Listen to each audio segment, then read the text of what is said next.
भारत भूमि योद्धाओं की भूमि है। यहाँ कई ऐसे शासक हुए जिन्होंने अपने युद्ध कौशल और रणनीति से न केवल भारत बल्कि पूरे एशियाई महाद्वीप में अपना परचम लहराया।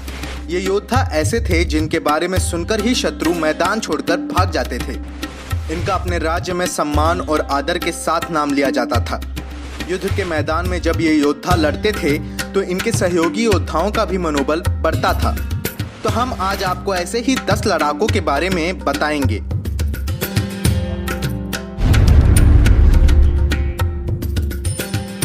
राजा चोल भारत के सबसे महान सम्राटों में से एक राजा चोल को राजाओं के राजा भी बुलाया जाता था, जिन्होंने 985 और 1014 ईस्वी के बीच शासन किया था। वह चोल राजवंश के सबसे महान शासकों में से एक थे। राजेंद्र चोल एक बहुत ही प्रतिभाशाली प्रशासक और योद्धा थे। उन्होंने चोल साम्राज्य का विस्तार बर्मा, अंडमान और निकोबार द्वीप, लक्षद्वीप, मालदीव और पेगु द्वीपों के तट तक किया था। इसके अलावा उन्होंने दक्षिण में श्रीलंका और पूर्वोत्तर के कई देशों में भी अपने राज्य का विस्तार किया। राजा चोल दक्षिण भारत के महानतम शासकों में से एक थे। वो बहादुर विजेता और साम्राज्य निर्माता होने के साथ साथ एक सक्षम प्रशासक भी थे। वे कला और तमिल साहित्य के बहुत बड़े प्रेमी थे। ये बहुत कम लोग जानते हैं कि वो एक महान बिल्डर भी थे। उनके काल में कई तमिल साहित्यों की रचना हुई। इसके अलावा वो तमिल साहित्य और पत्रों के संरक्षक भी थे।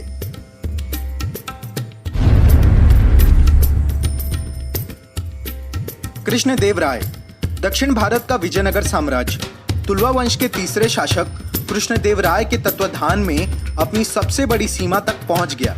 उनके शासनकाल को उनकी सैन्य सफलता से परिभाषित किया गया है, जो उनके स्मारक घोंसले और त्वरित सोच से प्रेरित है। उनका पहला कार्य डेक्कन पठारों के सुल्तानों द्वारा स्थानीय शहरों की वार्षिक लूट को रोकना था।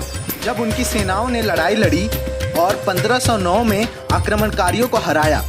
स्थानीय सामंती शासकों के अधीन होने के साथ कृष्णदेवराय ने कलिंगड राज्य में गणपति साम्राज्य की ओर अपना ध्यान आकर्षित किया, जो कि 2 साम्राज्यों के बीच शांति की अवधि को सुरक्षित करता है। उन्होंने प्रजा के हित और सामाजिक पद्धति को कायम रखा। आपको बता दें कि इन्हीं के राज्य में रामाकृष्ण उर्फ तेनाली रामा नामक विद्वान पंडित राजा के मार्गदर्शक के रूप में मौजूद थे।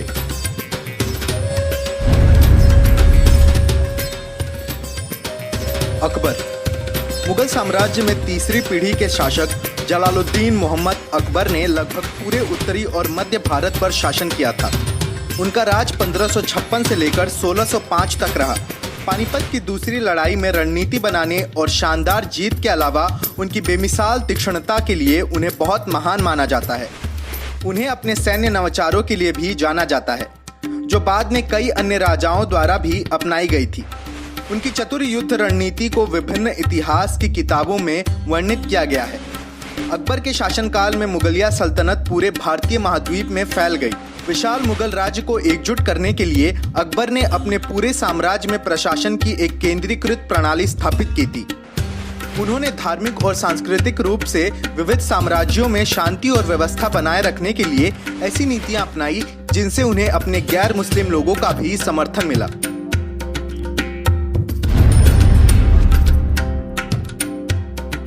शेर शाह सूरी फरीद खान, शेर खान या शेर शाह सूरी के नाम से बेहतर जाने जाने वाले योद्धा भारतीय महाद्वीप में सूर साम्राज्य के संस्थापक थे। बाद में उन्होंने मुगल साम्राज्य की बागडोर संभाली। कुछ इतिहासकार उन्हें भारतीय इतिहास के सबसे अच्छे रणनीतिकार और सबसे सक्षम सेनापति मानते हैं। उन्हें बिहार के जंगलों में बिना किसी हथियार का इस्तेमाल किए बाघ को मारने के लिए भी याद किया जाता है, और इसी घटना के बाद से उनके नाम के आगे शेर लगा दिया गया। उन्होंने एक नई मुद्रा का निर्माण किया, जो कि एक चांदी का सिक्का था, जिसे रुपया के नाम से जाना जाता है। उन्होंने सीमा शुल्कों को कम किया और बिहार में ग्रैंड ट्रंक रोड सहित सड़कों का एक उत्कृष्ट संपर्क बनाया, जो 1600 मील लंबा था। शेर शाह एक धर्मनिरपेक्ष शासक थे, जिन्होंने सहिष्णुता और कल्याण का अभ्यास अपने राज्य में किया।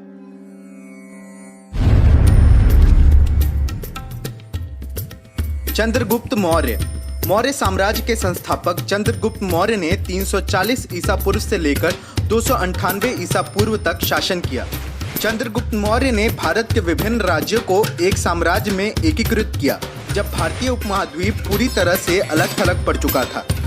उन्हें भारत की धरती पर पैदा हुए सबसे महान योद्धाओं में से एक माना जाता है। इस महान योद्धा का ग्रीक और लैटिन ऐतिहासिक अभिलेखों में भी उल्लेख मिलता है, जहां उन्हें सिकंदर की तुलना में समान माना गया था। सिकंदर के उत्तराधिकारियों को हराने और ग्रीक साम्राज्य के कुछ हिस्सों पर नियंत्रण पाने के लिए उन्हें महान माना जाता है। उनका साम्राज्य पूर्व में बंगाल से लेकर पश्चिम में अफगानिस्तान और बलूचिस्तान तक था। इसके अलावा उत्तर में हिमालय और कश्मीर से लेकर दक्षिण में डेक्कन के पठारों तक फैला हुआ था। यह भारतीय इतिहास में अब तक का सबसे बड़ा साम्राज्य था। इसके अलावा आपको बता दें कि चंद्रगुप्त मौर्य की सेना में सबसे चतुर और ज्ञानी व्यक्ति चाणक्य भी शामिल थे।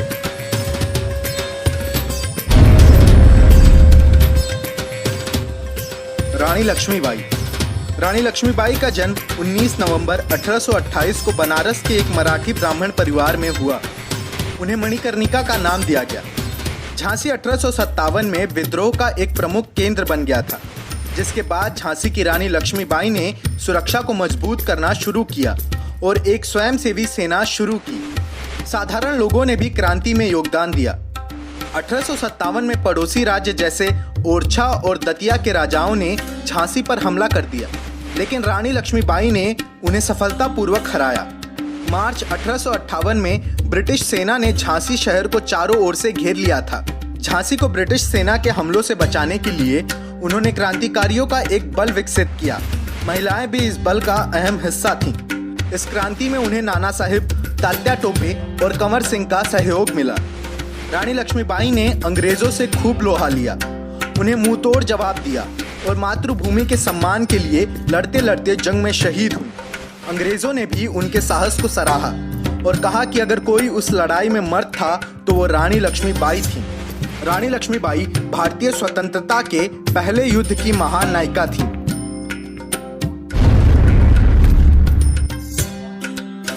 महाराजा रंजीत सिंह।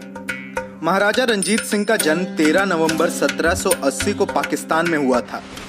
उन्हें सिखों के बड़े महाराजाओं में गिना जाता है। रंजीत सिंह ऐसे व्यक्ति थे जिन्होंने न केवल पंजाब को एक सशक्त सूबे के रूप में एकजुट रखा, बल्कि जीवित रहते हुए अंग्रेजों को अपने साम्राज्य के पास भी नहीं फटकने दिया। 1798 में भारत पर हमला करने वाले आक्रमणकारी ज़मन शाह दुरानी को उन्होंने महज 17 साल की उम्र में धूल चटा दी। वह 21 साल की उम्र में पंजाब के महाराजा बन गए थे। आपको बता दें, बचपन में चेचक की बीमारी से उनकी एक आंख की रोशनी चली गई थी। चेचक की वजह से एक आंख की रोशनी जाने पर वे कहते थे, भगवान ने मुझे एक आंख दी है, इसलिए उससे दिखने वाले हिंदू, मुस्लिम, सिख, ईसाई, अमीर और गरीब मुझे तो सभी बराबर दिखते हैं। बता दें, महाराजा रंजीत सिंह पढ़े लिखे नहीं थे, लेकिन उन्होंने अपने राज्य में शिक्षा और कला को बहुत प्रोत्साहन दिया। उन्होंने पंजाब में कानून और व्यवस्था कायम की और कभी भी किसी को सजाए मौत नहीं दी।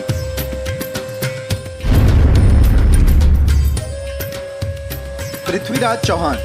पृथ्वीराज चौहान को भारत का सबसे महान योद्धा माना जाता है। इसके अलावा वो दुनिया के सबसे महानतम योद्धाओं में से भी एक हैं। 1169 में जब उनके पिता की एक लड़ाई में मृत्यु हो गई, तब महज 13 वर्ष की आयु में वे अजमेर के सिंहासन पर बैठे। दिल्ली के शासक उनके दादा अंगम ने उनकी हिम्मत और बहादुरी के बारे में सुनकर उन्हें दिल्ली के सिंहासन का उत्तराधिकारी घोषित किया। आपको बता दें कि वो इतने बहादुर थे कि एक बार उन्होंने बिना किसी हथियार के एक शेर को मार गिराया था। उन्हें योद्धा राजा के रूप में जाना जाता है। वह 20 साल की उम्र में सिंहासन पर सफल रहे और अजमेर और दिल्ली की जुड़वा राजधानी से शासन किया। उन्होंने 13 वर्ष की आयु में गुजरात के शक्तिशाली शासक भीमदेव को हराया। उन्हें तीरंदाजी में प्रशिक्षित किया गया था, जिससे वो नेत्रहीन होने के दौरान भी लक्ष्य पर निशाना लगा सकते थे, जिसे शब्द बेदी बाण विद्या भी कहा जाता है। और अपने दुश्मन जयचंद की बेटी संयोगिता के साथ उनकी प्रेम कहानी बहुत प्रसिद्ध है।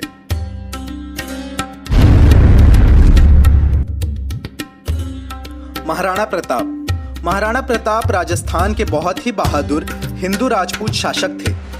देश पर आक्रमण करने वाले विदेशी और खूंखार मुगलों से महाराणा प्रताप ने कई लड़ाइयाँ लड़ी। इनमें सबसे ऐतिहासिक लड़ाई हल्दी घाटी के मैदान में लड़ी गई। हल्दी घाटी का युद्ध मध्यकालीन भारतीय इतिहास का सबसे चर्चित युद्ध है। इसमें मानसिंह की अगुवाई वाली अकबर की विशाल सेना से उन्होंने सामना किया था। साल 1556 में हुए इस जबरदस्त युद्ध में करीब 20,000 सैनिकों के साथ महाराणा प्रताप ने 80,000 मुगल सैनिकों का सामना किया था। इसमें महाराणा प्रताप का घोड़ा चेतक जख्मी हो गया था। इसके बाद मेवाड़, चित्तौड़, गोंगुड़, कुंभलगढ़ और उदयपुर पर मुगल आक्रांताओं का कब्जा हो गया था। अधिकांश राजपूत राजा मुगलों के अधीन हो गए। इन सब के बीच महाराणा प्रताप ने कभी भी स्वाभिमान का साथ नहीं छोड़ा और उनकी वीरता का लोहा अकबर ने भी माना। महाराणा प्रताप ने कई सालों तक संघर्ष किया और मेवाड़ को मुगलों से मुक्त करने में सफल रहे।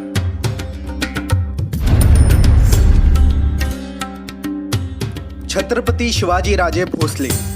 शिवाजी महाराज का जन्म 19 फरवरी 1630 को शिवनेरी में हुआ था, जो अभी महाराष्ट्र का पुणे जिला है। शिवाजी ने एक अनुशासित सैन्य और अच्छी तरह से संरचित प्रशासनिक संगठनों की मदद से एक सक्षम और प्रगतिशील नागरिक शासन की स्थापना की। उन्होंने सैन्य रणनीति का नवाचार किया। अपने पिता से विरासत में मिले 2000 सैनिकों की एक छोटी सी टुकड़ी से शिवाजी महाराज ने 1 लाख सैनिकों का बल बनाया, जिन्हें मावड़ा भी कहा जाता है। उन्होंने अपने क्षेत्र की सुरक्षा के लिए अंतर्देशीय और तटीय दोनों क्षेत्रों में रणनीतिक रूप से स्थित किलों का निर्माण किया और पुराने किलों की मरम्मत कराई। शिवाजी महाराज भारतीय इतिहास के सबसे महान राजा और सबसे सफल जनरल हैं। वो भारतीय नौसेना के पिता के रूप में जाने जाते हैं। उनके अलावा किसी और ने कभी नौसेना के महत्व को नहीं पहचाना। वे भारतीय इतिहास के पहले जनरल हैं जिन्होंने दुश्मनों को पराजित करने के लिए भूगोलिक भूभाग का उपयोग किया है।